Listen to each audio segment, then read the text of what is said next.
Test 1. You will hear a number of different recordings, and you will have to answer questions on what you hear. There will be time for you to read the instructions and questions, and you will have a chance to check your work.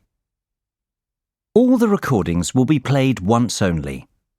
The test is in 4 sections.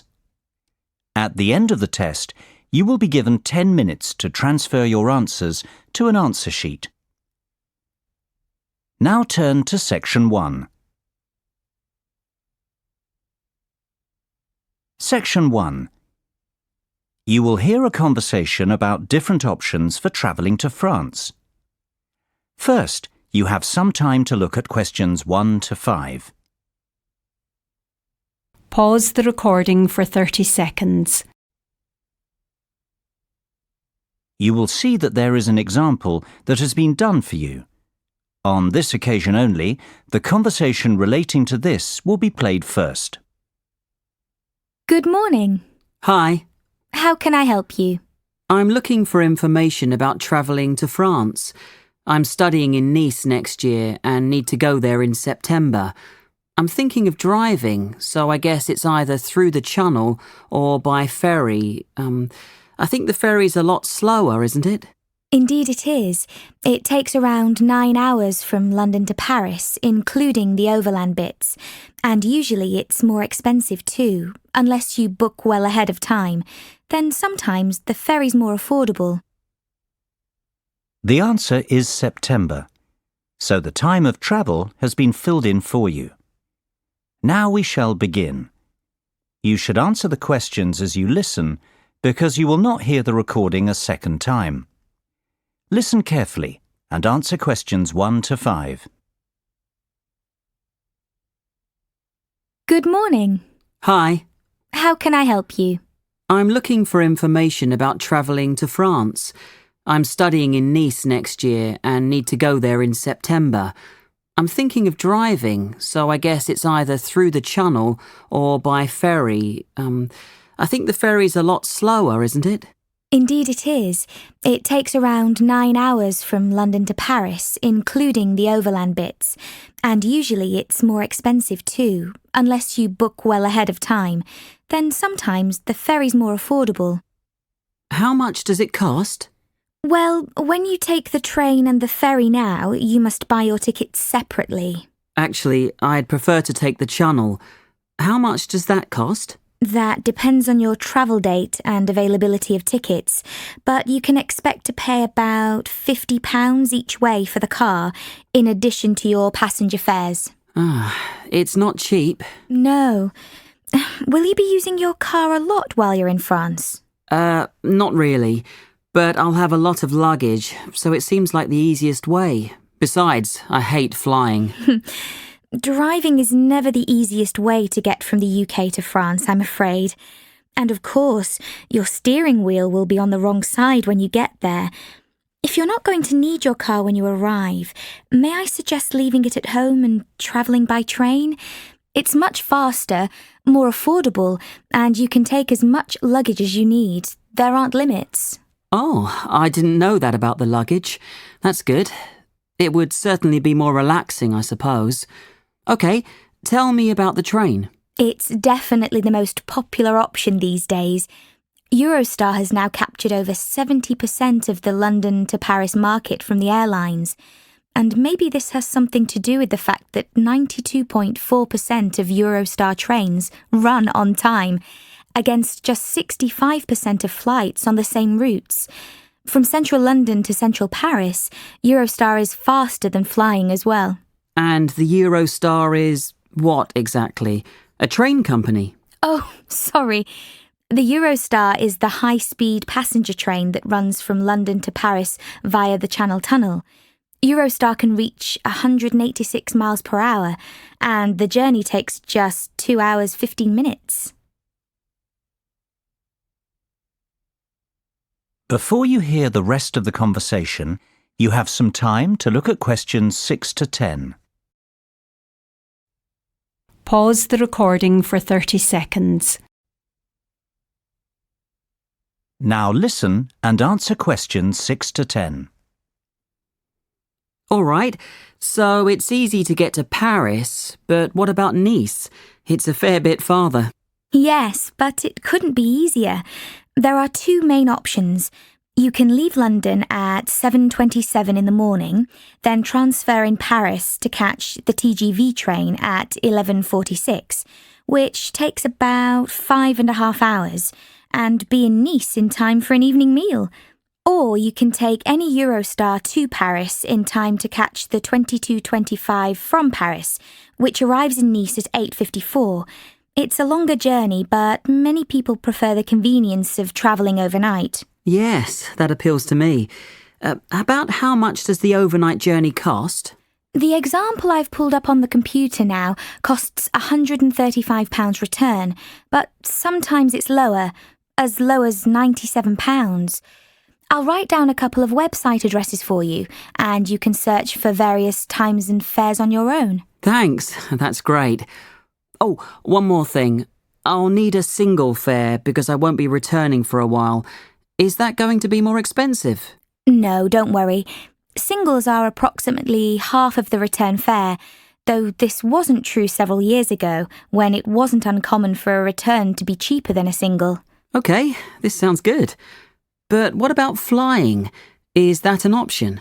If you aren't going to opt for taking the train, flying is another good option. While the train's the fastest way to travel from London to Paris, you can actually save time by opting to fly from London to the south of France. I guess there's an airport in Nice, isn't there? Yes, the Nice Côte d'Azur airport. It's about 7 kilometres from the centre of Nice. Since it's the third most important airport in France, after Charles de Gaulle and Orly in Paris, there's no shortage of flights. Oh. Do you know exactly how long it takes? 2 hours. That's quick. Yes, but you need to consider that you'll lose time checking in and waiting to collect luggage and such. And of course, there's a baggage allowance. True. All right. Thanks very much for your help. I've got a lot to think about now. No problem at all. Feel free to come back if you have more questions. That is the end of section 1. You now have half a minute to check your answers. Pause the recording for 30 seconds. Now turn to section 2.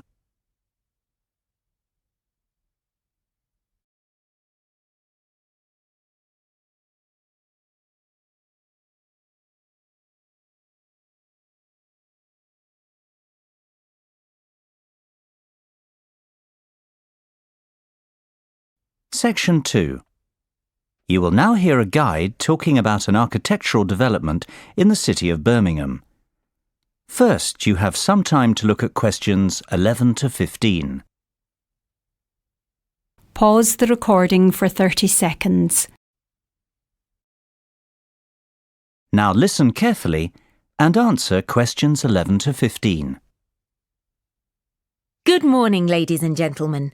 Thanks for joining me on our monthly excursion to visit new architectural and city planning developments in our city of Birmingham. Today, as you can see, we're here at the development site of The Cube, and its construction is well underway.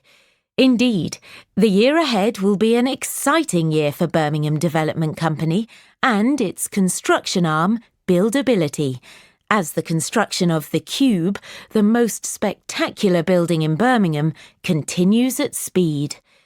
This new building, valued at over £100 million, has been designed by the internationally renowned architects Make. Their design team, led by Ken Shuttleworth, has created a 17-storey cube aimed at providing a spectacular contrast to the increasing number of towers appearing on the Birmingham cityscape. The complex 142-week building programme that will transform the Birmingham skyline upon its completion is currently over halfway through its development. The building will continue to rise over the coming year, with each floor taking 2 to 3 weeks to complete. As you can see to your right, The first shipment of the special gold anodized cladding that will adorn the cube has now arrived on site, and from February, the glistening golden exterior will begin to be installed, bringing the unique building to life. Late summer will see the topping out of the concrete frame of the cube structure, with the intricate metallic fretwork screen beginning to take shape in the early autumn. Before you hear the rest of the talk, you have some time to look at questions 16 to 20. Pause the recording for 30 seconds.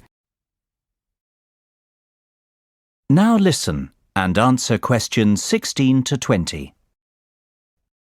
What has been accomplished to date in the city's regeneration has been nothing short of amazing. Yet we hope to set a new benchmark for developments in Birmingham. The cube will bring forward a new standard of architecture and a building which will not only be Birmingham's most striking waterside location, but also one which is identifiable around the world. The cube breaks all the boundaries of what has been achieved in Birmingham so far. The finished cube will be a mixed-use building. It will house the city's first rooftop restaurant with panoramic views, whilst a boutique hotel and residential apartments below will feature internal views over the twisting atrium. Further down, high-specification Grade A office space is planned, with more exclusive retail and waterside restaurants at the base. The mailbox has already raised the bar in the quality and calibre of our architecture, and the retail offerings, worldwide brand names, and stylish restaurants have given Birmingham a contemporary profile, rivalling the capitals of Europe. From the outset, the Cube's design team sought to create a new landmark building for Birmingham, which fits into its context and which draws people in. Lined with coloured glass and with an exterior clad in shimmering metal fretwork, the cube has visible links to Birmingham's heritage in engineering and jewellery manufacture. It was essential that the building created a strong visual presence, immediately identifiable as a gateway to the canal and city centre area to the north. Our city is a city of the future, and as a futuristic building with phenomenal foresight in style and design, the cube is indicative of our plans in how we see Birmingham developing. The cube will help to elevate us onto a global stage. Now, let's go and have a look at the progress of the entrance gateway. That is the end of section 2. You now have half a minute to check your answers. Pause the recording for 30 seconds. Now turn to section 3.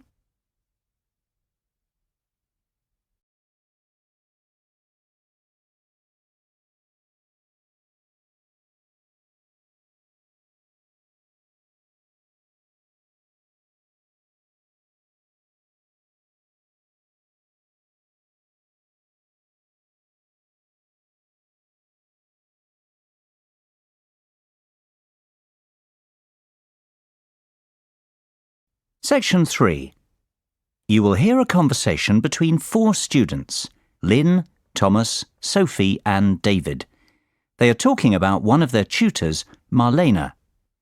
First, you have some time to look at questions 21 to 25. Pause the recording for 30 seconds. Now listen carefully and answer questions 21 to 25. Thomas, let's not go to the lab. Let's just stay here in the student lounge and drink tea and review the chapter. You know we can't do that. We've a responsibility to turn up and make sure our tutor has understood the week's lectures. If we don't go, no one will ever even realise she's got the theories all muddled up. Oh, really? Sophie, it's awful. Marlena just opens her mouth and I'm confused. Really, Marlena's our tutor. Yeah, I gathered that. You lot have got no manners. I was in the middle of saying something. She'll say things that make no sense whatsoever, and I'm thinking I've misunderstood something, and I'm looking around the room and everyone has these looks on their faces of... Disbelief and merriment. Maybe you do, Thomas, but we're not all geniuses. Really, I'll be so worried that I've got it all wrong. Then people start asking questions and by, we figure out that she's mixed something up. That's too bad. It's not a good situation at all. But surely you're exaggerating a bit, Lynn. No, it's awful. I don't know how she got through her undergraduate studies, much less got accepted as a postgrad here. You'd think our professor would have some idea about her abilities. Before you hear the rest of the conversation, you have some time to look at questions 26 to 30. Pause the recording for 30 seconds. Now listen and answer questions 26 to 30. Marlena's an unusual name. Is she English? She's Spanish, David. She's got a really strong accent. Really, that's a lot of the problem, I think. I don't think she's thick. She just doesn't communicate very well. I'm not sure she understands us completely, especially when someone's joking around. And we do tease her a bit, I must admit. What a nightmare. I'd hate to have you in my class if I was a tutor, Tom. As long as you're clever, Sophie, you'd have nothing to worry about. But you've just said she's not thick. I think I've met her, actually. I think we had a class together maybe last year. She was really shy and quiet, hardly spoke the whole term.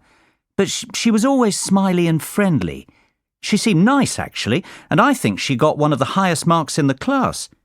Maybe you've all picked on her so much that she's so nervous that she can't think clearly. Ever think of that? But we don't need to babysit. We need help.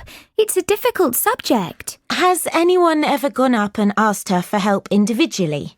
Yes, actually, I have. I couldn't understand one of the formulas in the first chapter. The theory about why it worked just made no sense to me. So I went and asked her about it, and she cleared it right up. She was very helpful. She's not thick, I already said that. She's just so much fun to torment, right? Yep, that's it. Lynn, if you're having trouble with something, why don't you make an appointment to meet with her individually and see if she can help you that way? Maybe you'd see a different side of her. I reckon she just hates getting up in front of the class, and I can hardly blame her. Yes, I could try that, I suppose. Guys, the tutors aren't old academics who've been teaching for 30 years.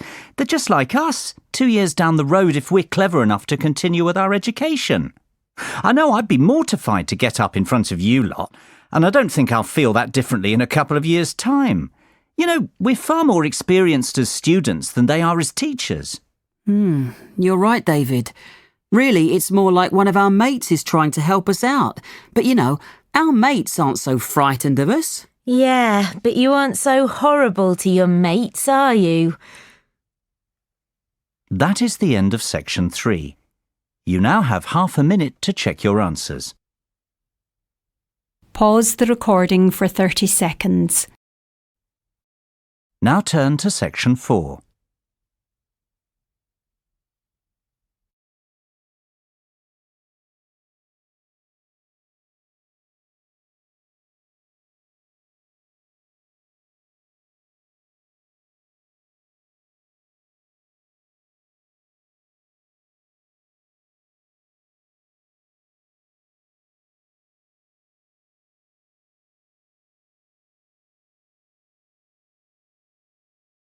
Section 4. You will hear a lecture on the illness tuberculosis. First, you have some time to look at questions 31 to 40. Pause the recording for 1 minute. Now listen carefully and answer questions 31 to 40. Hello there. Can I have your attention, please? We've got a lot to cover today and we need to get started. If you recall, last week we discussed the AIDS epidemic and its effect on healthcare systems in the countries with the highest incidence. Well, today I'm going to speak about another significant disease that is rather closely associated with the AIDS epidemic, tuberculosis. In the UK, active tuberculosis, otherwise known as TB, was common in the 19th century, the old consumption of romantic novels. Since then, better living conditions, better nutrition, immunisation and effective treatments in the 20th century have all combined to make TB uncommon in the UK today. However, TB is still common in developing countries and parts of Eastern Europe.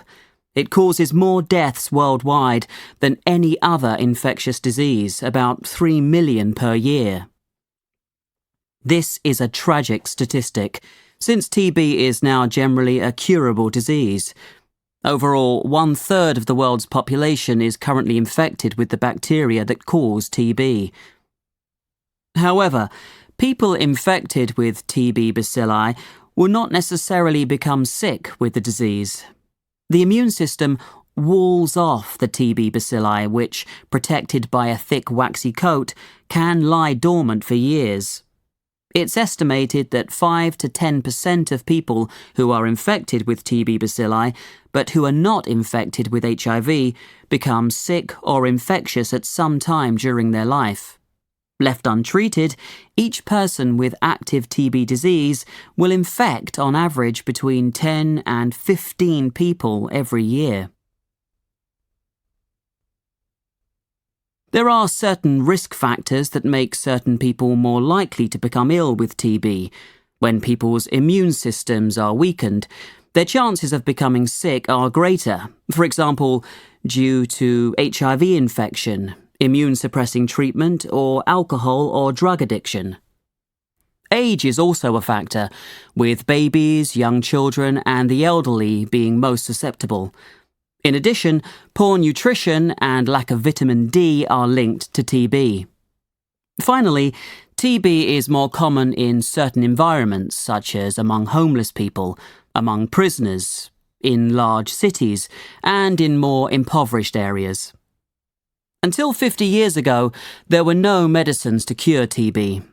Finding medicines to cure TB was a tremendous breakthrough. But now, strains that are resistant to a single drug have been documented in every country surveyed. What's more, strains of TB resistant to all major anti-TB drugs have emerged. Drug-resistant TB is caused by inconsistent or partial treatment, when patients do not take all their medicines regularly for the required period, because they start to feel better, because doctors and health workers prescribe the wrong treatment regimens, or because the drug supply is unreliable. A particularly dangerous form of drug-resistant TB is multi-drug-resistant TB, abbreviated as MDR-TB, which is defined as the disease caused by TB bacilli resistant to at least the 2 most powerful anti-TB drugs. Rates of MDR-TB are high in some countries, especially in the former Soviet Union, and threaten TB control efforts. While drug-resistant TB is generally treatable, it requires extensive chemotherapy, up to 2 years of treatment, with second-line anti-TB drugs. These second-line drugs are more costly than first-line drugs and produce adverse drug reactions that are more severe, though still manageable. The recent emergence of extensively drug-resistant TB, called XDR-TB, particularly in settings where many TB patients are also infected with HIV, poses a serious threat to TB control, and confirms the urgent need to strengthen basic TB control and to apply the new WHO guidelines for the management of drug-resistant TB. That is the end of section 4. You now have half a minute to check your answers. Pause the recording for 30 seconds. That is the end of the listening test. In the IELTS test, you would now have 10 minutes to transfer your answers to the listening answer sheet.